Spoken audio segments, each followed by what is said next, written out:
আমি প্রিয়া আছি আপনাদের সাথে। আজকের গল্পটিতে থাকছে রিয়া আর ফটোগ্রাফার আরিফ কিভাবে আস্তে আস্তে তাদের প্রেমের পথে এগিয়ে গেল সেই গল্প। সব তাড়াতাড়ি হেডফোন লাগিয়ে নিন এবং এইরকম আরও মজার মজার গল্প শুনতে আমাদের চ্যানেলটি অবশ্যই সাবস্ক্রাইব করে রাখুন। ধন্যবাদ।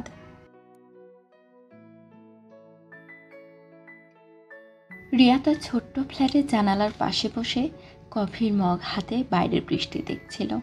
ঢাকার রাস্তাগুলো ভিজে চকচক করছিল আর বৃষ্টির ছাটে শহরটা যেন একটু থমকে গিয়েছিল। তার ফোনে হঠাৎ একটা পুরনো গ্রুপ চ্যাট খুলে গেল, যেখানে তার কলেজের বন্ধু স্বামীরের সঙ্গে শেষ কথা হয়েছিল অনেক আগে। রিয়ার মনে হলো অনেক দিন তো কথা হয়নি, একটা মেসেজ পাঠায়। তাড়াহুড়োয় সে নাম্বার চেক না করে লিখে পাঠিয়ে দিল, এই স্বামী, কেমন আছিস? অনেক দিন পর মনে পড়ল তোর কথা। এখনও সেই পুরোনো ক্যাফেতে আড্ডা দিস? কয়েক মিনিট পর ফোনে একটা রিপ্লাই এলো, হা হা, আমি তো স্বামীর না, ভুল নাম্বারে মেসেজ পাঠিয়েছেন মনে হয়। তবে বলতে পারেন আমিও একটা ক্যাফেতে বসে আছি, বৃষ্টির দিনে কফি আর বইয়ের সঙ্গে সময় কাটছে। আপনি কে? রিয়া বেশ লজ্জায় পড়ে গেল। ভুল নাম্বার? তবু মেসেজটা স্বাভাবিকও তার হালকা রহস্য স্বরে তার কৌতূহল জাগল। সে লিখল, ও মাই গড, সরি, আমি রিয়া, ভেবেছিলাম আমার বন্ধু স্বামীরের নাম্বার। তুমি কে? আর কোন কফেতে বসে আছো তুমি? এভাবে শুরু হলো রিয়া আর আরিফের কথোপকথন। আরিফ ছিল একজন ফ্রিল্যান্স ফটোগ্রাফার। সে সেদিন ধানমন্ডির একটা ছোট্ট ক্যাফেতে বসে তার ল্যাপটপে ছবি এডিট করছিল। তার মেসেজ ছিল একটা উষ্ণতা যা রিয়াকে টানল। দুইজনে বৃষ্টি, কফি আর পুরনো গান নিয়ে কথা বলতে লাগলো। আরিফ বলল, বৃষ্টির দিনে ক্যাফেতে বসে একটা জিনিস মিস করছি, কেউ নেই যার সঙ্গে গল্প করা যায়। তুমি কি করছো এখন? রিয়া হেসে লিখল, জানালার পাশে বসে বৃষ্টি দেখছি। আর তুমি যে বই পড়ছো সেটা কি? আরিফ জবাব দিল, একটা কবিতার বই, রবীন্দ্রনাথের। তুমি পড়ো? এভাবে তাদের কথা চলতে লাগলো। প্রথম রাতে তারা ঘন্টার পর ঘন্টা মেসেজ করলো। রিয়া বলল তার গ্রাফিক ডিজাইনের কাজ নিয়ে, কীভাবে সে ঘন্টার পর ঘন্টা কম্পিউটারের সামনে বসে থাকে আর ক্লায়েন্টের অদ্ভুত রিঅ্যাক্টে হাসি পায়।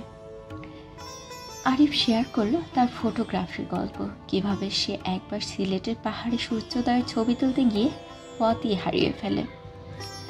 কথার ফাঁকে আরিফ বলে, তুমি যদি কখনোই ক্যাফেতে আসো, আমি তোমাকে একটা কফি কিনে দেব, ভুল নাম্বারের জন্য শাস্তি দিতে হবে।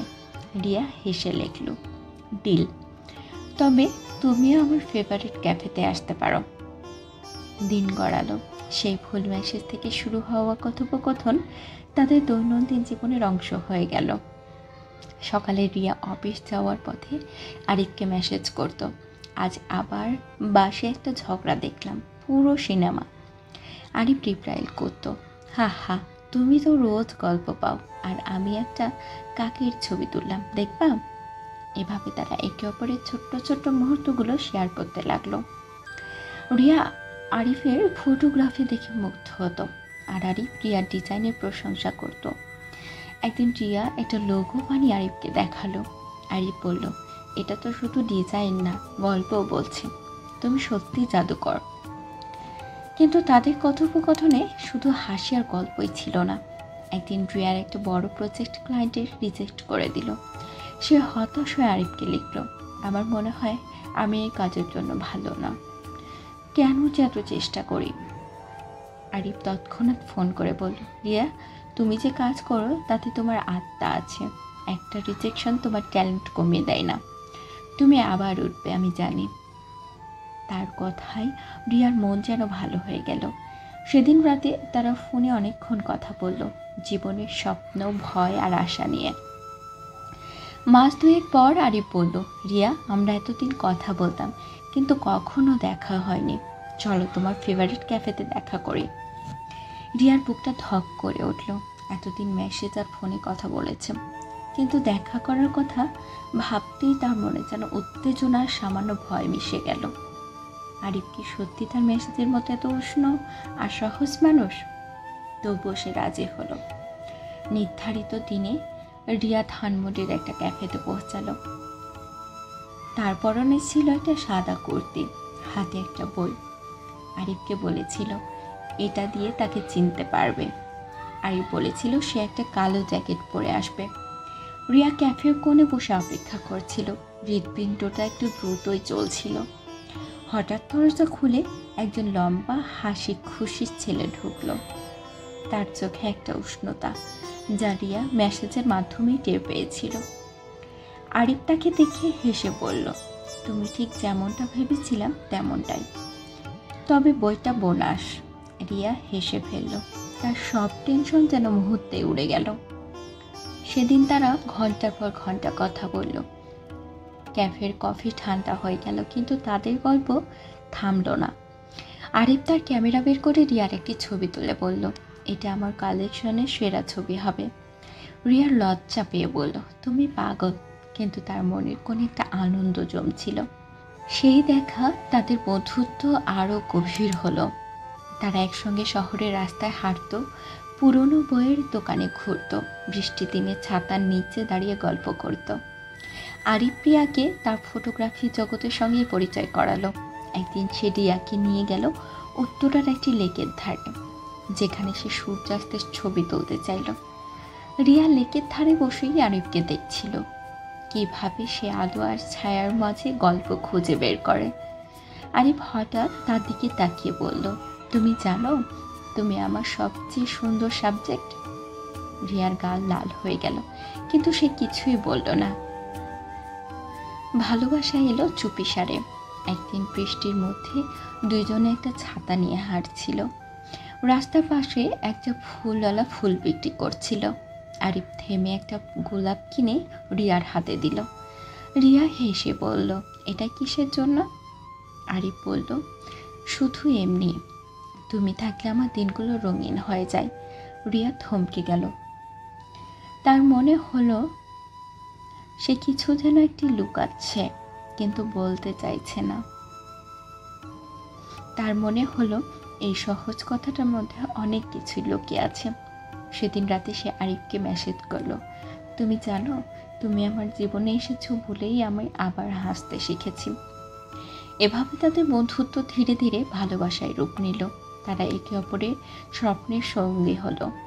রিয়ার প্রতিটি ডিজাইনের পেছনে আরিফের উৎসাহ থাকতো, আর আরিফের প্রতিটি ফটোগ্রাফি প্রজেক্টে রিয়ার পরামর্শ। একদিন আরিফ একটা ফটোগ্রাফি এক্সিবিশনের জন্য প্রস্তুতি নিচ্ছিল। রিয়া তাকে বলল, তুমি এবার নিজের গল্প তুলে ধরো। তোমার ছবিগুলো শুধু ছবি না, জীবনের টুকরো।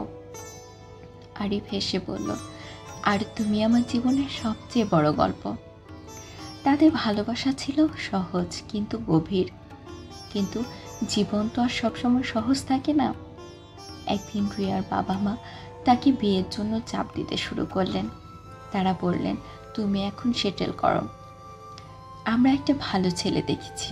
রিয়ার মন খারাপ করে আরিফকে বলল, আমি জানি না কি করব, আমি তোমাকে ছাড়া কিছু ভাবতে পারি না। আরিফ শান্ত গলায় বলল, রিয়া, আমি তোমার জন্য সব করতে রাজি, তুমি শুধু বলো তুমি কি চাও। সেদিন রিয়া বুঝলো আরিফ শুধু তার ভালোবাসা না, তার শক্তিও। রিয়া সাহস করে তার বাবা মাকে আরিফের কথা বলল। প্রথমে তারা রাজি হননি।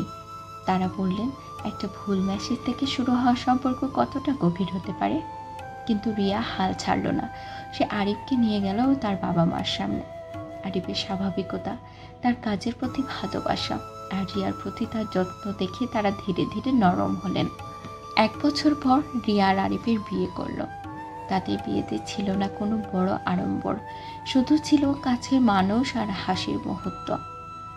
বিয়ের দিন রিয়া আরিফকে বলল, তুমি জানো আমি যদি সেদিন ভুল মেসেজ না পাঠাতাম তাহলে তুমি আমার জীবনেই আসতে না। আরিফ হেসে বলল, ভুল নয় রিয়া, এটা ছিল নিয়তি। বিয়ের 2য় বছরগাঁটে আরিফ রিয়াকে নিয়ে গেল সেই ক্যাফেতে, যেখানে তারা প্রথম দেখা করেছিল।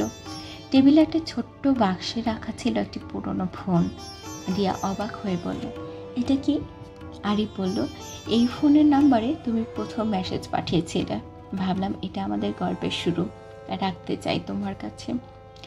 রিয়ার চোখ জলে চিকচিক করে উঠল। সে আরিফের হাত ধরে বলল, তুমি আমার জীবনের সেরা ভুল। তারা ক্যাফের জানালার পাশে বসে বৃষ্টি দেখছিল। বাইরের শহর ভিজছিল আর তাদের মনে জমা হয়েছিল অসংখ্য স্মৃতি। একটা ভুল মেসেজ থেকে শুরু হওয়া গল্প তাদের জীবনের সবচেয়ে সুন্দর অধ্যায় হয়ে গেছিল।